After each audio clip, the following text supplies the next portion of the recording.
હું રિસ્પેક્ટ કરું છું મયપતસિંહ તમને તે અને પોપટભાઈ તમને તે, કારણ કે આ સમયમાં યંગસ્ટરોને છે ને ધૂળવાળી ચમચી નથી ગમતી.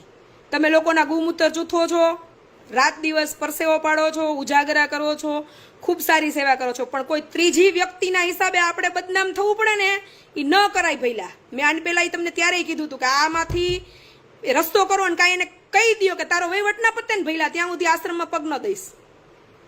આટલા સારા મેં મેસેજ કરેલા છે ઇવન જો કે આપણે આટલા સારા કામ કરીએ લોકોનું આપણે સાંભળવું પડે, શું કામ એવું કરવું જોઈએ? વાત મારા ઉપર આવી ને એટલે મારે સોશિયલી આવવું પડ્યું. અને દરેક વખતે ખુલાસા કરવાના યાર કે અમે નથી આમાં એમ. એટલે મયપતસિંહ તમને કહું છું, પોપટભાઈ તમને કહું છું, તમે લોકો વિડીયો બનાવો, દિલીપ મામા તમને કહું છું તમે આ વાતનો ખુલાસો કરો કે હું તમારી ક્યાંય મેટરમાં 1 રૂપિયામાં નથી. હા, નહીતર હાવ મજા નહીં આવે. જેથી હું મેદાનમાં ઉતરીશ ને ત્યારે સામે ગમે એવડી તો પૈસે મને કોઈની બીક નથી લાગતી. આ તો હું મારા માઇગ્રેનના હિસાબે છે ને લપમાં પડવા જ નહોતી માગતી. આ તો મારું નામ આવ્યું ને એટલે મારે મેદાનમાં આવવું પડ્યું કે મહેરબાની કરી જાઓ. હું દેખાડું સ્ક્રીનશોટ, જો મેં મેસેજ કરેલા છે ને એ.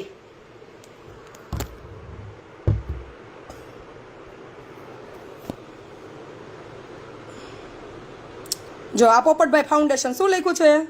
જય માં અમરભાઈ.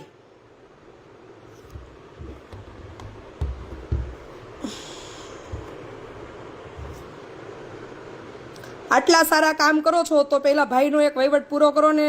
મારા રોજ લોહી પીવે છે ને આબરૂના ધજાગરા ઉડે છે વિદેશમાં આપણા નામના.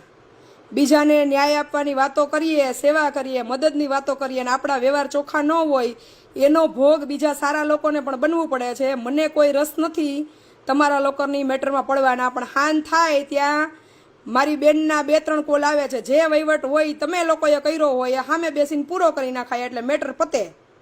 મારે ન બોલવું જોઈએ, પણ પહેલાં બીજાના આપી દો પછી સેવા કરો. તમારા લોકોની વચ્ચે મેં કોઈ ગુનો નથી કર્યો, રોજ મારા લોહી પીવે છે. મયપતસિંહ અને પોપટભાઈને પણ કહેજો, જલપાબેને કીધું છે તમે બધા સાથે બેઠતા ઉઠતા હોય તો આ બધું તમને શોભતું નથી. કોઈએ આપણા પર ભરોસો મૂક્યો હોય તો સમય પર વહીવટ ક્લિયર કરવો પડે છે. આ પોપટભાઈને કર્યો છે, મયપતસિંહને કર્યો છે અને આ દિલીપ મામાને કર્યો હતો. આ પુરાવા દેવા પડે ને એના દાખલા પડે છે. જો આ બીજો મયપતસિંહને કરેલો મેસેજ 15 માર્ચ 2026, કેટલા મહિના થયા? જય માં અમરભાઈ, જે રીતે તમે કપિલભાઈની ગાડી અપાવી એવી જ રીતે દિલીપભાઈ પાસેથી પેલા અમેરિકાવાળા ભાઈના 60 લાખ અપાવી દો.